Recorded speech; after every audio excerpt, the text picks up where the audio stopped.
finally second list অহাৰ সম্ভাৱনা আছে 100% সেকেন্ড লিস্ট অহাৰ সম্ভাৱনা আছে আৰু মই বহুতবাৰ মই ভিডিও বনাইছিলো সেকেন্ড লিষ্টৰ ওপৰত আৰু অসম পুলিচৰ ইতিমধ্যে ৰিটেন পোষ্টপন কৰি দিয়া হৈছে কেনসেল নহয় পোষ্টপন কৰি দিয়া হৈছে এই ৰিটেন এক্সামটো পোষ্টপন কৰি দিয়া হৈছে ফাইনালি আৰু ৰিটেন এক্সামটো আপোনালোকৰ অনুষ্ঠিত হ'ব 6 এপ্ৰিল তাৰিখে অনুষ্ঠিত হ'ব 6 এপ্ৰিল তাৰিখে অনুষ্ঠিত হ'ব বহুত দিন সময় আছে বন্ধুসকল আপোনালোকে হাততে যিসকল প্ৰিপাৰেচন কৰিছে তেওঁলোকে ভালকৈ প্ৰিপাৰেচন কৰিব পাৰিব আৰু যিসকলে নাম অহা নাছিল আপোনালোকৰ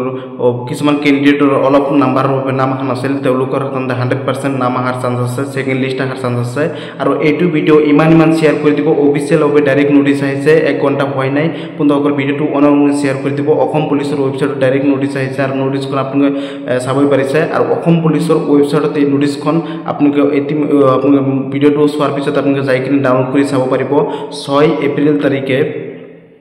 23 মাৰ্চ তাৰিখে আপোনালোকৰ পৰীক্ষা আছিল 23 মাৰ্চৰ পৰীক্ষাটো 6 এপ্ৰিল তাৰিখে দিয়া হৈছে আৰু এডমিট কাৰ্ডটো অহাকালি 17 মাৰ্চ তাৰিখে এডমিট কাৰ্ড অহাৰ কথা আছিল এই নোটিছত আছিল কিন্তু ইতিমধ্যে এডমিট কাৰ্ডটো 1 এপ্ৰিল তাৰিখৰ পৰা এডমিট কাৰ্ডটো মুকলি হ'ব 1 এপ্ৰিল তাৰিখৰ পৰা এডমিট কাৰ্ড মুকলি হ'ব 6 এপ্ৰিল তাৰিখে আপোনালোকৰ পৰীক্ষাটো অনুষ্ঠিত হ'ব অসম পুলিচৰ ফাইনালি ইতিমধ্যে অসম পুলিচৰ ৱেবছাইটৰ পৰা আপোনালোকৰ সাধাৰণতে নোটিছ আহি গৈছে আৰু এই পৰীক্ষাটো আপোনালোকৰ পোষ্টপন হ'ল এটাই কাৰণ যে সেকেন্ড লিষ্ট অহাৰ সম্ভাৱনা আছে ভিডিওটো যিমান পাৰে শেয়াৰ কৰি দিব সকলোক মই হাজিৰ কৰিছো আৰু সেকেন্ড লিষ্ট অহাৰ 100% সম্ভাৱনা আছে আৰু অতি সোনকালে নোটিছ আহি যাব কোনো টেনচন নাই আৰু 6 এপ্ৰিল তাৰিখে পৰীক্ষাটো অনুষ্ঠিত হ'ব 23 মাৰ্চৰ যেটো পৰীক্ষা আছিল অসম পুলিচৰ এবিবি মিলি যিমান কেইটা বিভাগ আছিল 23 মাৰ্চৰ তাৰিখে যেটো পৰীক্ষা হ'বলগীয়া আছিল এই পৰীক্ষাটো 6 মাৰ্চ তাৰিখে অনুষ্ঠিত হ'ব আৰু 17 মাৰ্চ তাৰিখে যেটো এডমিট কাৰ্ড অহাৰ কথা আছিল এই এডমিট কাৰ্ডটো